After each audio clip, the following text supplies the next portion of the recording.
அண்மை செய்தி. காங்கிரஸ் பொதுக்குழு கூட்டத்தில் கட்சியினரிடம் செல்வ பெருந்தகை கேள்வி ஒன்றை முன்வைத்திருக்கிறார். எத்தனை காலம்தான் தோழமை கட்சிகளை சார்ந்தே இருப்பது என்பது போன்ற கேள்வியை அவர் தனது கட்சியினரிடம் முன்வைத்திருக்கிறார். கூடுதல் விவரங்களுடன் இணைகிறார் செய்தியாளர் பாரிகார்த்திக். விவரங்களை வழங்கலாம்.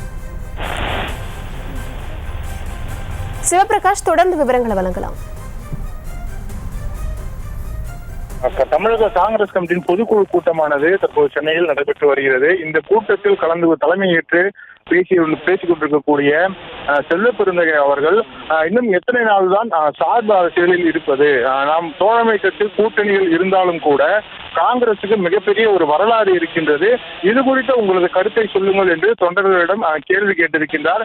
இதற்கு பதிலாக தற்போது தொடர்ந்து பேசிக் கொண்டிருக்கக்கூடிய கட்சி பிரிவுகளின், தமிழக காங்கிரஸ் கமிட்டியின் பிரிவுகளின் தலைவர்களும் தற்போது இதற்கு ஏதுவாக பேசி வருகின்றனர். அதில் மிக முக்கியமாக காங்கிரஸ் கட்சியானது வருகின்ற தேர்தல்களில் சொந்த சின்னத்தில் போட்டியிடுவதற்கு தேவையான முயற்சியை காங்கிரஸ் கட்சியின் தலைவர் செல்வ பெருந்தகை எடுக்க வேண்டும் என்றும், அதே போல பூத் கமிட்டி அமைப்பதில் மிகவும் கவனம் செலுத்த வேண்டும் என்றும், கூட்டணி கட்சியில் இருந்தாலும் கூட நாம் காங்கிரசுக்கான இடத்தை சரியாக பெற வேண்டும் என்றும் கூறி வருகின்றனர்.